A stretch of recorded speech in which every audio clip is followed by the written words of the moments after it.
of Tifnumbu, but you don't really like him. But what Tifnumbu is doing right now for them, to them in the north, you are happy with that. You see, this my pal said, if not because of Tifnumbu, Yorubas who have no voice in Nigeria today. That was what he said. Then I said, what can you tell me the advantage of anything visible? Like, apart from giving appointment to his friends, it's, his cronies, which does not reflect on the generality of the Yorubas. Apart from giving appointment to his cronies, making them rich, like Bokwari did. Can you tell me one good specific thing that Tifnumbu's be your president, be Nigeria's president? What is that direct benefit for the Yoruba land? He couldn't really say anything. Then I said, let me give you some instances of how him being your president, Nigeria president right now, can actually be said, oh, is a little bit of a blessing for the Yorubas. I said the first one is the security of Yoruba land. Obviously, the Nigerian army, Nigerian police, I believe they are overstretched anyway. Like they are not even like adequate enough to provide security for everyone. I said, but you know that Amotekun exists in Yoruba land, and under Bokwari, they ensured that Amotekun was never to be harmed to the point where if the Fulani terrorist or any terrorist at all crosses the border down to Yoruba land, they will know what they are going to face there. I said, you know that Tifnumbu is #1 enemy of Yoruba land when it comes to security. It was like, how? I said, okay. Do you know that Tifnumbu is #1 person that actually opposed, even though he's been one of the people shouting state police, kind of like in their nonsense talk, through federalism, restructuring. I said, now he's being your president, Nigeria president now, right? And up to this moment, right, Amotekun is still not allowed to carry weapons, like proper weapons. I said, no, don't hear me. I'm asking you, like, if, and I said, do you know that Yorubas are still being kidnapped? Ransom still being paid. And in some areas, right, people are still having their own farms and what have you, right, destroyed by this miscreant, by this terrorist. I was like, I was like, Bokwari ensured that we are not only weakened, he ensured that we continue to appear weak. And it is not just Western Nigeria, it is the entire southern part of Nigeria. I said, if there's going to be any advantage of having a Yoruba man as your president, right? By now, one of the things that could have been done is the safety, the security of lives and properties in Yoruba land.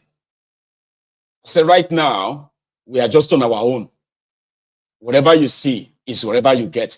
Now, when Solo Makinde raised that alarm and said, the escaping terrorists from northern Nigeria, they are now finding their ways down to Oyo State and obviously to the rest of Yoruba land. So mine was, so and then what are you doing about that? Like there is no, even though the ministers of defense and of state, they are both, Fulanis from northern Nigeria, fortunately. Said if they pushed, by now I expect the Amotekun Corps, right, in Yoruba land, which I kind of prefer to call them forest rangers. You know, one of the damages of the Fulani terrorists in Nigeria, what they did was to destroy, right, the ability of our people to grow their own food. They succeeded in that. That people have been chased away from their farms. And now, our people now face what you can call like, a potential, food shortages and then, starvation.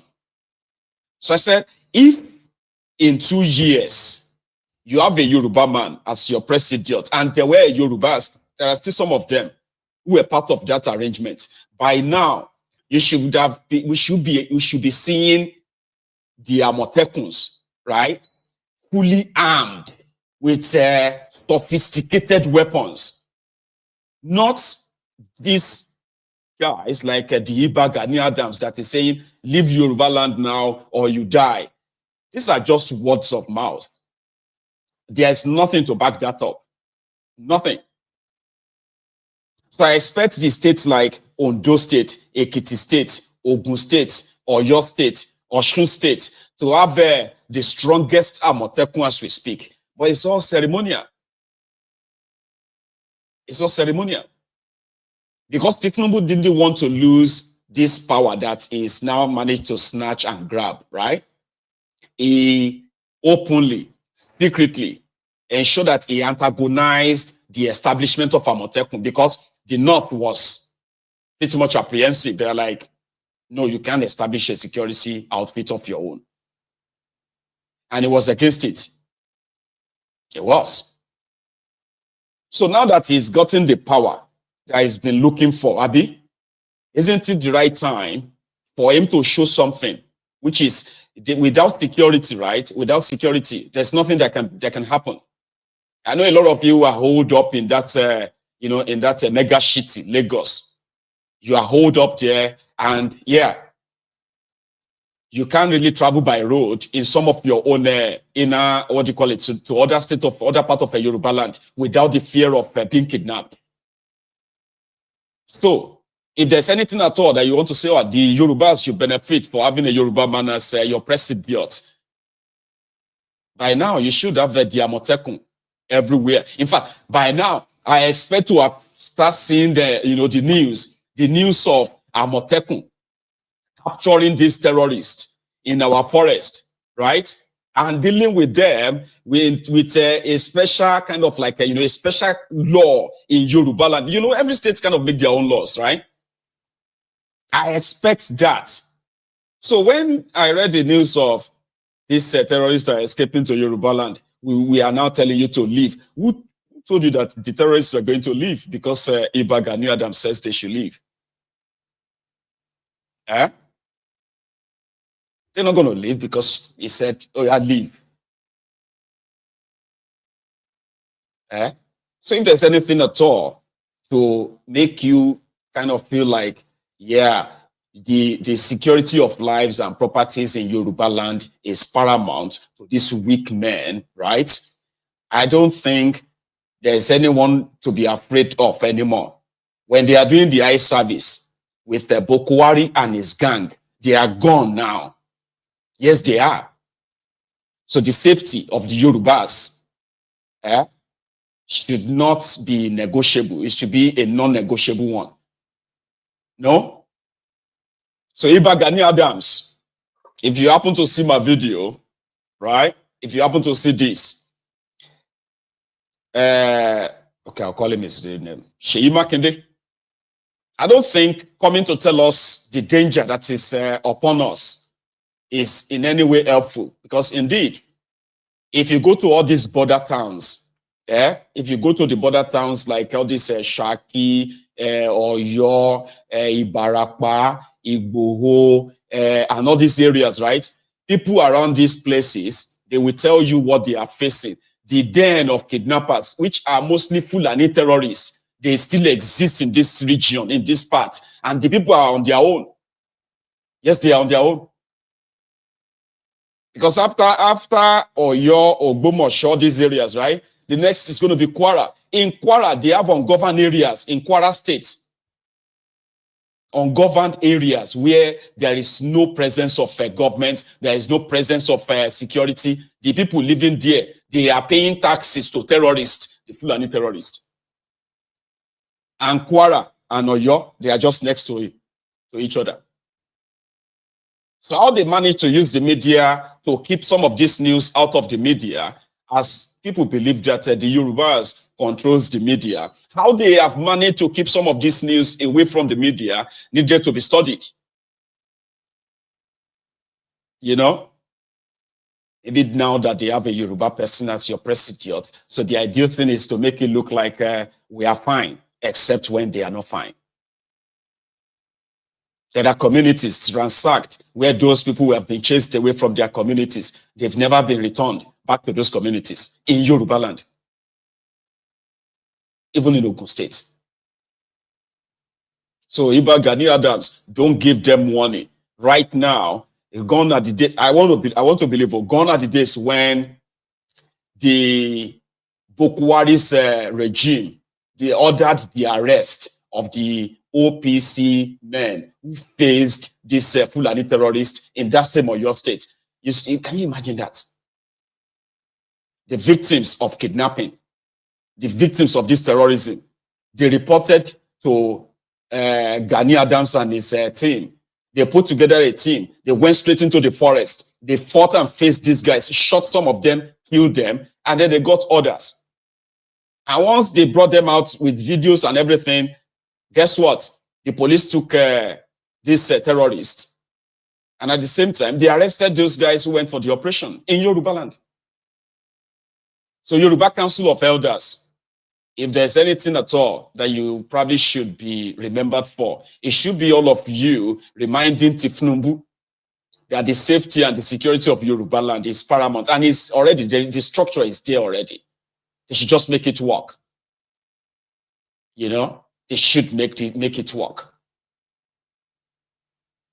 If they would. Anyway. Now we'll leave that for a moment. Let's go to Anambra. Oh, I think it's Anambra. Yesterday, the vigilantes set up by Soludo, they made a discovery. Now with evidence, all right? You see, the level of kidnappings, the insecurity in Anambra, especially in the last 1 year, has been like heart-shattering. Like terrible. Okay? So, and people have been calling out almost every day. They have been calling out a solo dump every day. What is this? You know? Then he set up a vigilante. As much as we are a little bit concerned, you know, with their unorthodox or whatever you way of handling things. But you see that discovery they made yesterday is alarming. And what was that? An hotel in Oba, in Anambra, you know, an hotel was supposed to be an hotel where people, you know, we're supposed to actually like be having their normal short stay, long stay, whatever, right? You should feel safe in an hotel, a government registered hotel. It wasn't just an hotel. It was in fact a burial ground, a graveyard. So the discovery they made was that that hotel was a kidnapper's den. I mean, they had customers. What I don't really get is this. But they're kidnapping their own customers. Like if I book an hotel and I go into an hotel and I didn't come out, won't people be looking for me? Won't they come to the hotel? What about the police? Won't the police be aware that people are going missing? Every time they claim to go to this hotel, they just, you know, they've gone missing. So my head has been like spinning and asking all these questions, right? So what happened? I don't know if it's by a tip-off. I don't know if it's by their own investigation. But somehow, what the police couldn't get or what the police couldn't discover, these vigilante guys discovered it. They said they found 30 graves. 30 graves. And then a shrine. What I have also not been able to confirm is that if they have dug these graves and found, you know, human remains or what have you. But immediately they raised the alarm that they found graves in an hotel. How can you find graves in an hotel? Right? So people just besieged the place. The owners, I think, has been arrested and some of their staff as well, before they pulled the bulldozer to put the entire structure down. I think I have a clip from that, if you don't mind.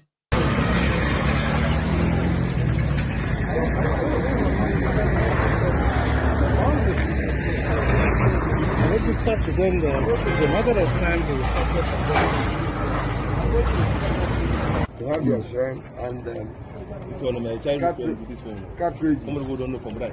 Good life ammunitions were recovered the time we were removing the pot. Okay, the pot, where are the pot? They have the pot presently at the SAS office. Okay, some of the things recovered. What is inside? See the shrine. These guys, right? And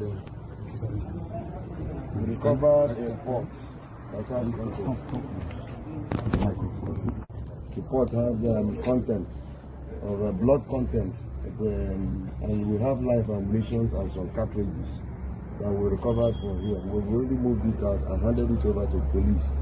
The RRS on Koso. It's currently with them. They kept it as evidence and also as exhibit. Okay, so you can see feathers.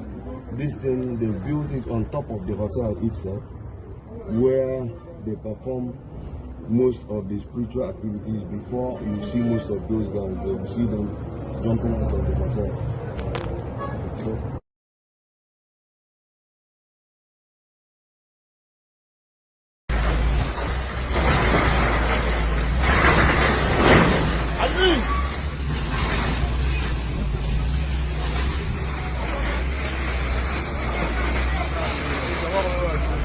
yeah, the minute, that front at the minute.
Again, except for what they told us, there is no much kind of like, evidence presented. Normally, they shouldn't demolish their building of the property. It is a crime scene. And being a crime scene, all they had to do was to seal it off. Once you seal it off, then every content, every piece of content that you pick out of that place, it should be what? Should be thoroughly, scientifically, right? Investigated. So that, you would have an idea, all kind of horror, if there is any, all kind of horror that took place in that place. But it is Nigeria. It is always fire brigade approach. The news, and that's it. So I expected every room, every block, everywhere to be thoroughly researched or searched. You get what I mean now? All the ground thoroughly dug up, right? So that we can be very, very sure what were the activities, what were the things that happened in that place. But they don't do that in Nigeria per se. They don't even have, I don't think they have the equipment, all the necessary equipment to carry out such investigation. But why are you demolishing the property right away?